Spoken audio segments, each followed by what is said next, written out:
The notification sound from my phone cuts through the quiet of my apartment, and Gabriel's name lighting up the screen makes my heart do that familiar skip it's been doing for months now.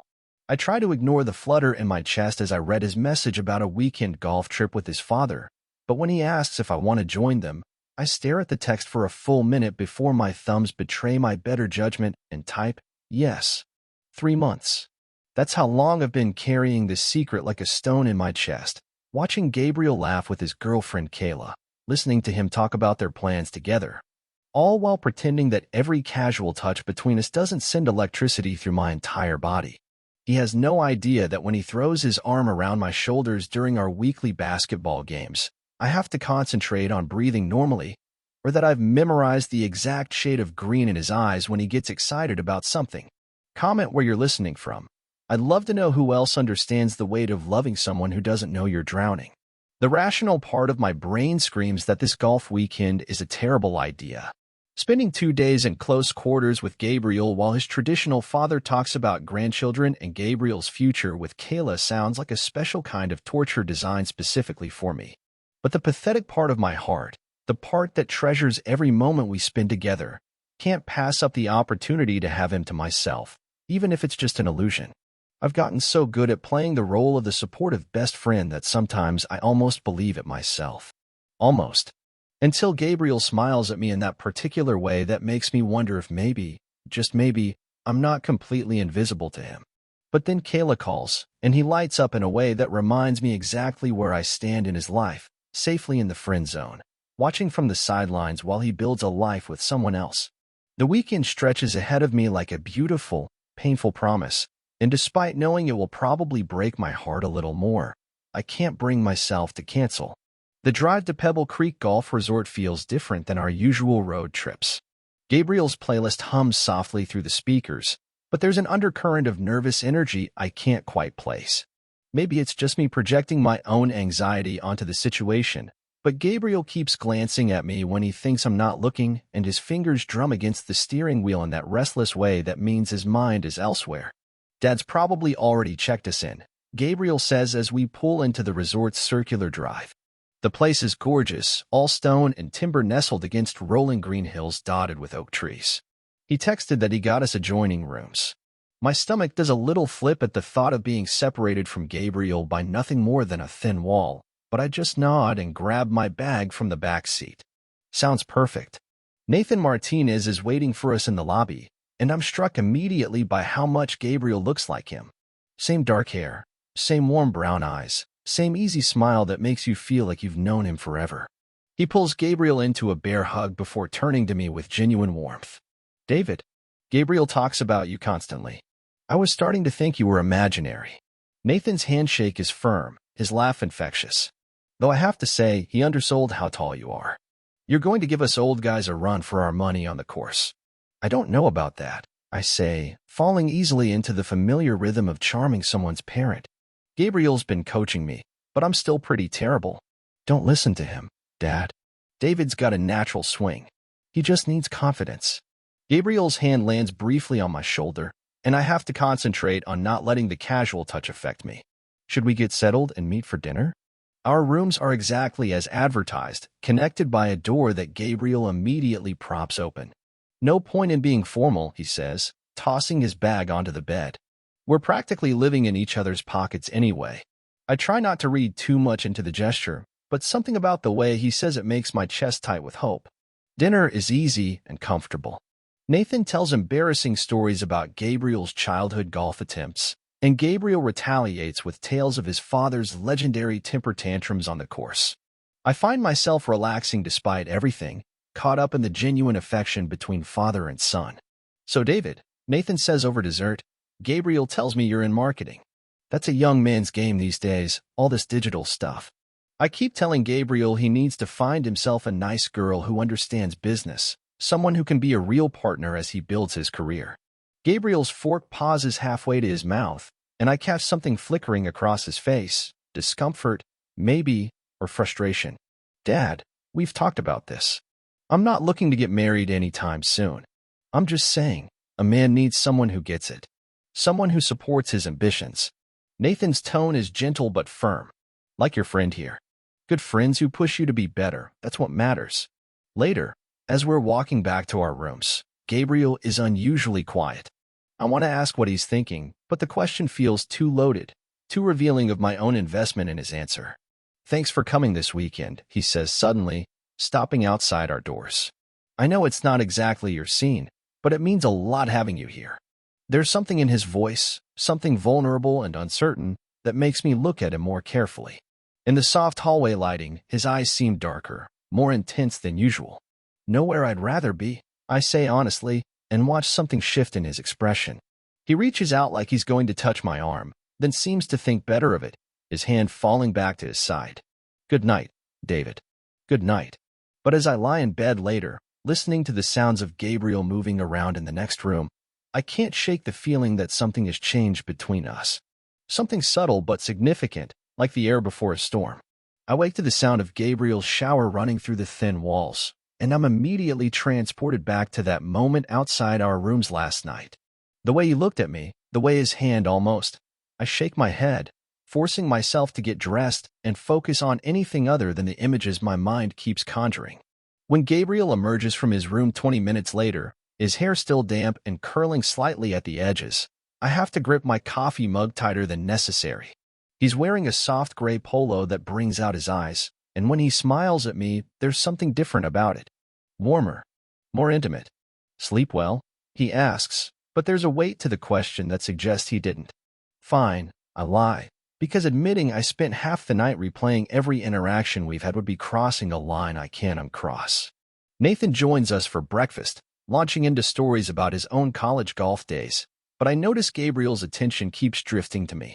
Not just looking, but studying, my hands wrapped around my coffee cup, the way I laugh at his father's jokes, the nervous habit I have of running my fingers through my hair when I'm thinking. Each time our eyes meet, he doesn't look away immediately like he used to. Instead, he holds my gaze for just a beat too long, and I feel that familiar flutter in my chest that I've been fighting for months. On the golf course, it only gets worse. Gabriel insists on helping me with my stance on the 7th hole, even though my form is fine. His hands are warm and sure as he adjusts my grip, his chest pressed against my back as he guides my swing. I can smell his cologne, feel the heat radiating from his skin, and I have to bite the inside of my cheek to keep from doing something stupid. Better? He murmurs, his breath tickling my ear. I nod, not trusting my voice, and step away before I can embarrass myself. But when I glance back, Gabriel is watching me with an expression I can't quite read. It's intense and confused and almost hungry, and it makes my pulse race. Nathan, thankfully oblivious to the tension crackling between us, calls out encouragement from the cart. That's it, boys. Gabriel, you're a natural teacher. You'll have to help your girlfriend improve her game. Gabriel's jaw tightens almost imperceptibly. Kayla doesn't really like golf, he says quietly, lining up his own shot. Well, she'll learn to appreciate it, Nathan replies with the confidence of someone who's never doubted that the world will bend to his expectations. The right woman adapts to her man's interests. I watch Gabriel's knuckles go wide around his club, and something twists in my stomach. The shot goes wide, landing in the rough, and Gabriel stares after it like it's personally betrayed him. I'll help you find it, I offer, already heading toward the trees. We search in silence for a few minutes, Nathan's voice fading as we move deeper into the wooded area beside the fairway. Gabriel finds his ball wedged under a fallen branch, but instead of immediately retrieving it, he straightens and looks at me. David, he says, and there's something vulnerable in his voice that makes me take a step closer. Yeah, do you ever feel like? He runs a hand through his hair, looking more uncertain than I've ever seen him. Like everyone expects you to be someone you're not. The question hits me like a physical blow. I've been living that reality every day since I realized I was in love with my straight best friend. What do you mean? Gabriel kicks at a pile of leaves, not meeting my eyes. Kayla's great. She really is. But sometimes when I'm with her, I feel like I'm playing a role. Like I'm this version of myself that everyone wants to see. But it's not. It's not real. He looks up at me then, and I can see the confusion and pain written across his features. Does that make sense? My heart is pounding so hard I'm surprised he can't hear it. It makes perfect sense, I manage, because what else can I say? That I know exactly what he means because I've been pretending not to love him for months? You're different, Gabriel continues, taking a step closer. When I'm with you, I feel like I can just be myself. I don't have to pretend or perform, or he stops abruptly, as if he's said too much. Gabriel, I breathe, and I'm not sure if it's a question or a plea.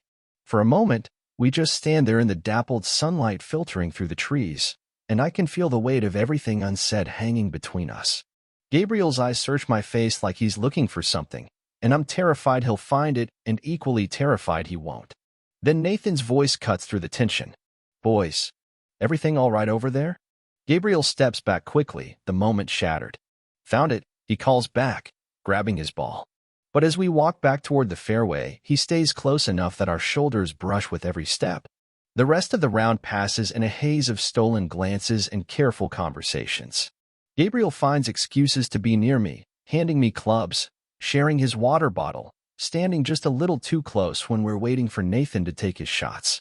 Each small gesture feels charged with possibility, and I'm slowly driving myself crazy trying to figure out if I'm imagining it all. That evening, over dinner, Nathan regales us with stories about his courtship of Gabriel's mother. Gabriel picks at his food, offering non-committal responses when his father asks about his relationship with Kayla. I watch him struggle with questions about wedding plans and future grandchildren, and I can see the tension building in his shoulders. You should bring her next time, Nathan suggests as we're finishing dessert. I'd love to meet the woman who's captured my son's heart. Gabriel's fork clatters against his plate. Maybe, he says, but it sounds more like never. Later, as we're walking back to our rooms, Gabriel suddenly stops in the hallway and turns to me. I'm sorry about all that. My dad can be intense. It's fine, I assure him, though watching him struggle with his father's expectations has been painful. Are you okay? Gabriel looks at me for a long moment, and I can see him wrestling with something. I don't know, he admits finally. I really don't know. He reaches out then, his fingers barely brushing against mine, and the touch sends electricity shooting up my arm. We both freeze, staring down at our hands, and I can hear my heartbeat thundering in my ears. Gabriel, I whisper, but he's already pulling away, stepping back like he's been burned. I should good night, David, he says quickly, fumbling with his keycard. I watch him disappear into his room, my hand still tingling where he touched me, and I know with absolute certainty that I'm not imagining any of this. Gabriel is feeling something too, something that's making him question everything he thought he knew about himself. The realization should make me happy, but instead it terrifies me. Because if Gabriel is starting to figure out that what's between us is more than friendship, then we're both standing at the edge of a cliff, and I have no idea if we're about to fall or fly. The next morning arrives with that peculiar heaviness that follows sleepless nights spent wrestling with truths you're not ready to face. I barely slept, replaying every moment from yesterday, every glance, every word, every breath that seemed to carry more weight than it should. Gabriel's admission that he feels most authentic around me echoes in my mind like a song I can't stop humming, beautiful and terrifying in equal measure. At breakfast, Gabriel seems different somehow. There's a restless energy about him, like he's carrying something he desperately wants to put down but doesn't know how. His father chatters about the day's golf plans, oblivious to the undercurrent of tension between his son and me. Gabriel's eyes keep finding mine across the table, and each time they do, I feel that familiar flutter of hope mixed with panic. You boys ready for 18 holes? Nathan asks, spreading jam on his toast with the methodical precision of someone who's done this exact routine for decades. Weather's supposed to be perfect today. Absolutely, Gabriel responds, but his voice has that same performing quality he mentioned yesterday when talking about Kayla. It's subtle, but now that I know to listen for it, I can hear the difference between his authentic voice and the one he uses when he feels like he needs to play a role. The golf course is busier today, dotted with other foursomes and the occasional groundskeeper tending to the immaculate greens. For the first few holes, we maintain our usual rhythm, Nathan offering tips, Gabriel and I trading gentle ribbing about our respective swings, everyone falling into the comfortable pattern of men bonding over a shared activity. But I can't feel something building in Gabriel, like pressure in a kettle approaching its breaking point. He's quieter than usual, more focused on his game, but there's an intensity to his movements that speaks of internal struggle rather than concentration. When he lines up his shots, his jaw is tight. When he walks between holes, his hands are clenched. By the seventh hole, a par 3 with a water hazard that demands precision over power, The tension is almost palpable. Nathan takes his shot first, landing safely on the green with the satisfied grunt of a man who's been playing this course for years. I follow, managing to avoid the water though my ball ends up in the rough. Gabriel steps up to the tee, and I can see his hands trembling slightly as he positions his ball. It's such a small thing, but I know Gabriel's hands know their usual steadiness. These tremors speak of something deeper than golf nerves. He swings, and the ball sails wide, splashing into the water with a sound that seems to echo longer than it should. Gabriel stares at the ripples for a moment, his club hanging loose in his grip. "Tough break, son," Nathan calls out, already walking toward the green. "Drop another one." Gabriel sets up for his penalty shot, but I can see the frustration building in his shoulders, the way he's gripping his club too tightly. This isn't about golf anymore. It's about everything he's carrying, everything he's trying to figure out about himself. As Nathan bends over his putt, temporarily absorbed in reading the green, Gabriel suddenly turns to me. There's something desperate in his eyes, like he's drowning, and I'm the only lifeline he can see. "David," he says quietly, and there's so much weight in just my name. And then, without warning, without giving either of us time to think about what it means, he reaches out and takes my hand. Not a casual touch, not the brief contact from yesterday.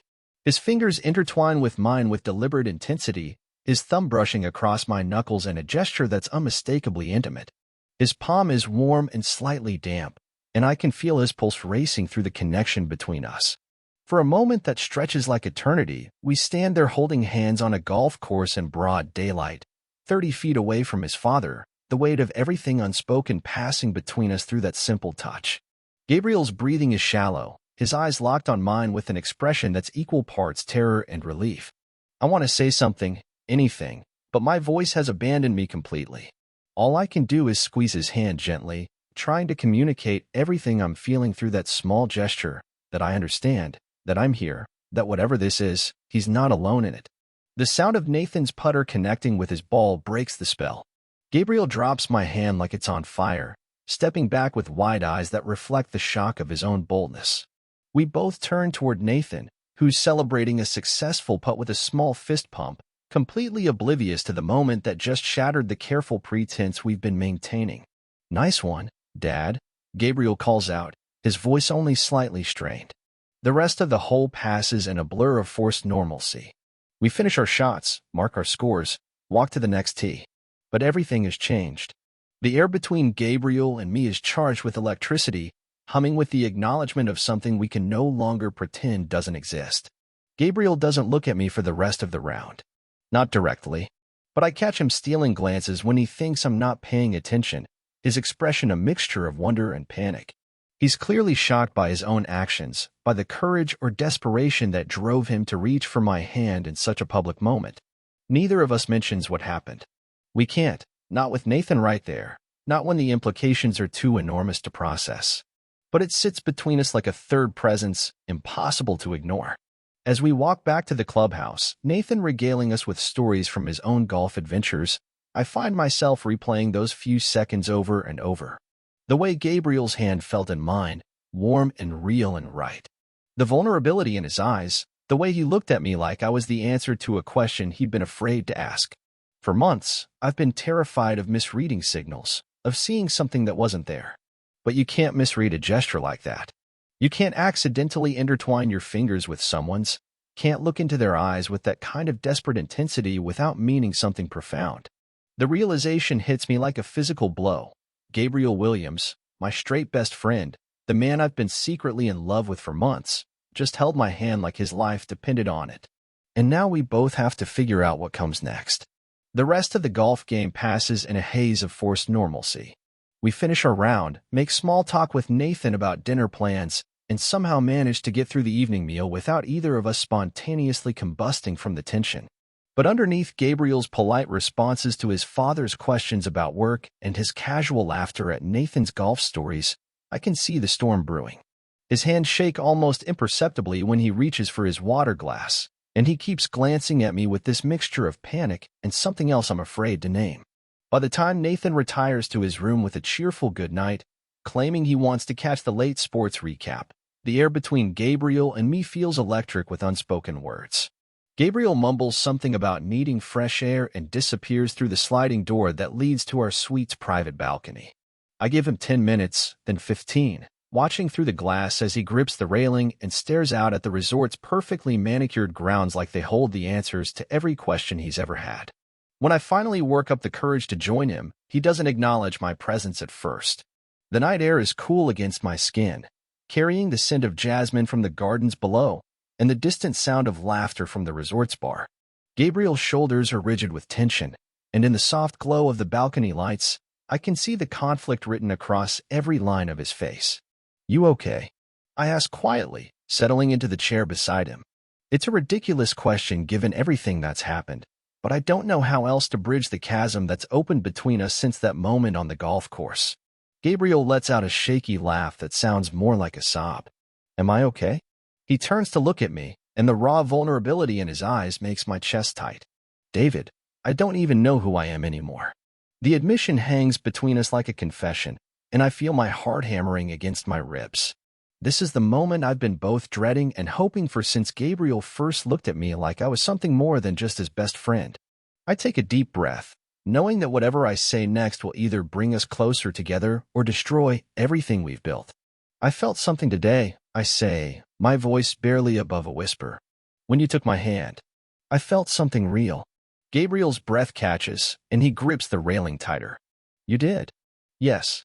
The word comes out stronger than I expected, and I lean forward in my chair, closing some of the distance between us. "Gabriel, I've been watching you struggle with something for months now, and I think I know what it is because I've been struggling with it too." He turns to face me fully, and the moonlight catches the tears he's been trying to hold back. I keep telling myself it's just confusion, that I'm going through some kind of phase or crisis. But then I look at you, and everything else fades away. Kayla, my father's expectations, everything I thought I knew about myself. None of it matters when I'm with you. The confession breaks something open in my chest, and I feel tears starting to blur my vision. "How long have you felt this way?" "Months," he whispers. "Maybe longer. I've been trying so hard to be who everyone expects me to be, but every time I kiss Kayla or talk about our future, all I can think about is how wrong it feels. How empty." He swipes at his eyes with the back of his hand, looking young and scared and heartbreakingly vulnerable. And then you walk into a room, and suddenly I can breathe again. I reach out slowly, giving him time to pull away, and cover his hand with mine. This time, he doesn't flinch. Instead, he turns his palm up and interlaces our fingers, holding on like I'm the only thing keeping him anchored. "I've been in love with you for months," I admit, the words spilling out before I can stop them. "I've been hiding it because I thought you were straight, because I was terrified of losing you. But Gabriel, if there's even a chance that you feel the same way." "I do," he says immediately, his voice breaking. "God, David, I do. I'm scared out of my mind, and I don't know what this means for my life or my relationship with Kayla or my father, but I can't pretend anymore.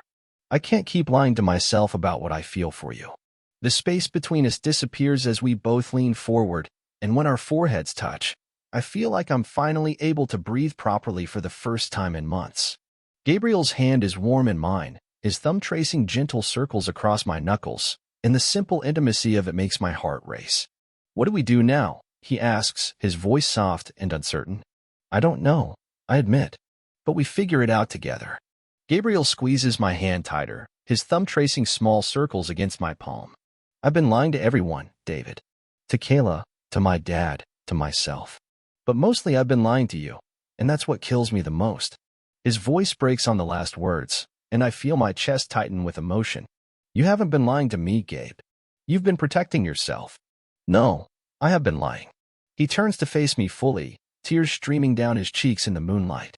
"Every time I talked about Kayla, every time I pretended to be interested in other women, every time I acted like what I was feeling for you was just friendship, that was all a lie. I've been in love with you for months, David. Months. And I've been so terrified of what that means that I've been making myself sick trying to fight it." The words hit me like a physical blow.